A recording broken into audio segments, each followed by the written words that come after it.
eğitim sistemimizde yapılan uygulamalara bakılırsa ya da daha doğrusu işin sonucuna baktığımızda aksine dindar nesil değil. Son dönemde okullardan ve sahadan aldığımız şikayetlerde toplum gittikçe bozulmaya doğru gidiyor. Evet, küçük bir değişiklik de olsa bu yeterli değildir. Yani kısacası dindar nesil yetiştiremiyoruz. Bunun sebeplerine gelince aslında sadece sözde alınan kararlarla dindar nesil yetiştireceğiz diyorlar. Dindar bir neslin yetişebilmesi için önce bu sistemin değişmesi lazım. Yani siz bozuk bir araçla uzun yol gidemezsiniz. Yani ben bu aracı değiştirmeden, bu sistemi değiştirmeden istediğime ulaşamam.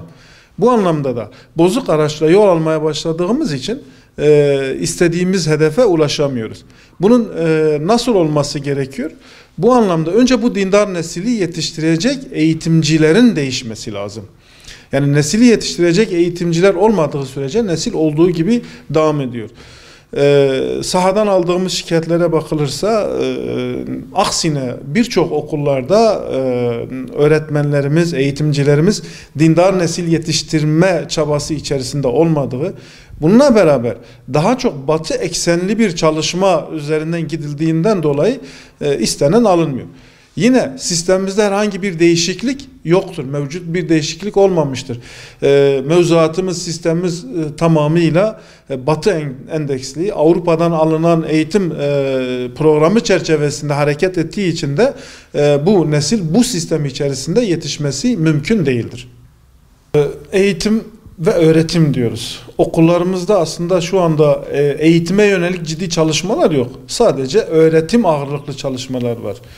Yani sizin de bahsettiğiniz gibi işte matematik, fen, kimya, Türkçe, edebiyat vesaire öğretime yönelik derslere ağırlık veriliyor. Ama kişinin yani öğrencinin hayatını kazanabilecek türden bir eğitimi okullarda ciddi bir şekilde verilmiyor. Ya da yok denecek kadar azdır. Yani öğrenci hayatını öğrenmesi lazım. Yani sadece okullarda belli alanlarda ders görmesi onun eğitilmesi anlamına gelmiyor.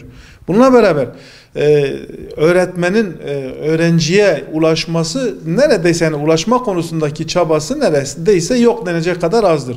Yani sadece okulla aile arasındaki dönemde öğretmen öğrenciyle ders esnasında yeteri kadar ilgilenebiliyor. Bunun dışında da çok fazla bir ilgi ve alaka göstermiyor. Parti olarak da biz yani gençlerimizin evet öğretim olmazsa olmazlarımızdandır ama gençlerimizin eğitilmesi gerektiğini. Yani bugün bir gencimiz çok iyi bir matematik biliyorsa, çok iyi bir Türkçe, fizik, kimya vesaire dersleri iyi biliyor, tek başına yeterli değildir. Bu gençlerimizin topluma faydalı olacak şekilde yetişmesi, faydalı olacak şekilde eğitim görmesi gerekiyor. Yani hayatın içerisinden gelmesi gerekiyor. İyi bir matematik biliyorsa, topluma faydalı değilse, çevresine, ailesine ve insanlara faydalı olmayacaksa bunun görmüş olduğu okuldaki sadece öğretim tek başına yeterli değildir. Yani tabiri caizse biz adam olmasını istiyoruz. Maalesef bizim toplumumuzda aileler çocuklarının yetişmesi için gerekli çabayı sarf etmiyorlardır. Sadece sarf ettikleri çaba çocuklarının dünyasını kurtarma çabasıdır. Yani iyi bir meslek sahibi olabilmesi, kısa sürede hayatını kazanabilmesi, tabiri caizse çok iyi para kazanabilecek alanlara yönelmesi konusunda ciddi bir çaba sarf ediliyor. Ama öbür tarafından ise çocuğunun yani ailesinden tutun topluma kadar inancına faydalı olacak türden ciddi bir çaba sarf edilmiyor. Bu anlamda ailelerin de bu konuda faydalı olabilmesi için eğitilmesi gerekiyor. Yani öncelikle bunun değişebilmesi için ailelerin eğitilmesi gerekiyor. İyi eğitilmiş bir aile kendi çocuğunu da aynı şekilde iyi yetiştirir. Hem dünyası için hem ahireti için iyi yetiştirmesi lazım. Elbette ki dünya meşgalesi için yani dünya hayatının idame olabilmesi için çocuğumuzun belli bir meslek sahibi olması faydalıdır. Ancak bu meslek tek başına yeterli değildir. Eğer bu ahiretle taşlandırılmazsa bunun çocuğa da aile de faydası olmaz. Biz sadece çocuğun dünyasını ihya etmek için değil, ahiretini de ihya etmek için çalışmamız lazım. Bunun için çocuklarımızı gönderdiğimiz okullardan tutun ortama kadar ahiretine faydalı olabilecek işler çerçevesinde destek vermeliyiz. Yani çocuğumuz iyi bir meslek sahibi olacaksa, ahiretinden vazgeçiyorsa biz çocuğumuzu o meslekten uzaklaştırmamız lazım. Yok aksine çocuğumuzun ahireti ihya olacaksa, çocuğumuzun dünyasındaki ona faydalı olacak gereksiz şeylerden de uzaklaştırmamız gerekiyor. Yani ikisi bir denge içerisinde gitmesi lazım ki çocuğumuzun hem dünyası hem ahireti ihya olabilsin. Şimdi son dönemlerde özellikle okullarda, üniversitelerde veya farklı alanlarda işte sanat adı altında bazı etkinlikler düzenleniyor. Düzenlenen bu etkinliklerde gençler ciddi bir şekilde teşvik ediliyor. Yani ekonomik krizinin had safhada olduğu bir dönemde ciddi paralar harcanarak, ciddi imkanlar sarf edilerek bu etkinlikler hazırlanıyor. Bu etkinliklerin öğrencilerin ne dünyasına ne ahiretine bir faydası vardır. Maalesef daha önce de söylemiştik, yani özellikle gençlerin kıt kanaat geçindiği bir dönemde böyle pervasızca israf olması ayrı bir hedef gözetleniyor. Çünkü bu etkinliklerin gençlerin eğitime bir katkısı yoktur. Eğlenceden ibaret olan bu etkinlikler aksine gençlerimizi ifsad ediyor. Yani kadın erkek iç içe kontrolün olmadığı ve çok çirkin davranış ve hareketlerin bulunduğu bir etkinliğin gençlerin yetişmesi açısından bir katkısı yoktur. Bu da şu anlama geliyor. Demek ki birileri bunu organize ediyor. Birileri ciddi bir şekilde buna para sarf ediyor, para harcıyor ve gençlerimizi oraya çekmeye çalışıyor.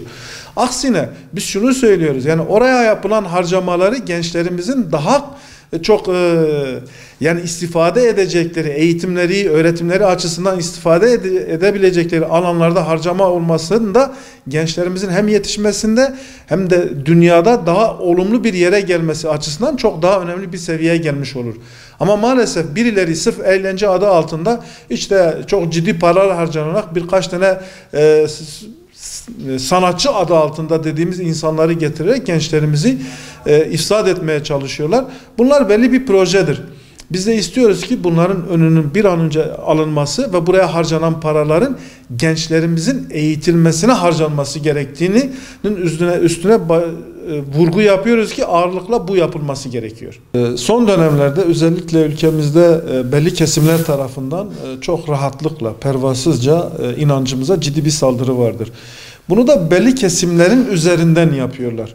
Şimdi başka alanlarda, yani bugün diğer ülkelerde, diğer dinlere yönelik en ufak bir saldırı ciddi cezalarla cezalandırılmasına rağmen, fakat maalesef ülkemizde İslam dinine saldırılar sanki moda olmuş şeklinde, saldırı yapanlar bir anlamda korunuyor şeklinde devam ediyor.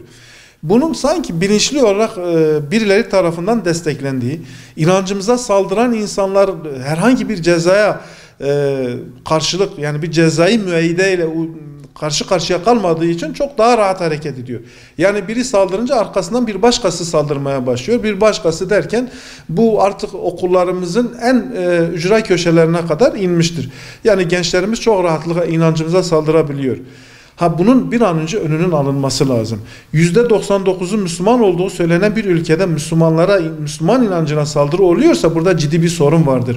Ve bu saldırıyı yapanlar da kimliğinde Müslüman yazıyorsa o da ayrı bir sorundur. Yani bunun psikolojik bir vaka olduğu ve bu Müslüman müsveddelerinin birileri tarafından kontrol edilerek Müslümanlara saldırtılması ayrı bir sorundur. Hükümetin buna ciddi bir şekilde el atması lazım. Müslümanlara veya Müslümanların dinine saldırı yapan birisi çok rahatlıkla hareket edebiliyorsa, herhangi bir müeyyideyle karşı karşıya değilse, o zaman bu saldırılar devam edecek ve bu toplumu ayrıştıracak. Bu anlamda toplumun ayrıştırılmaması için bu saldırıların bir an önce kanuni olarak önüne geçilmesi lazım ki toplumun ayrıştırılmasını engellemek gerekiyor.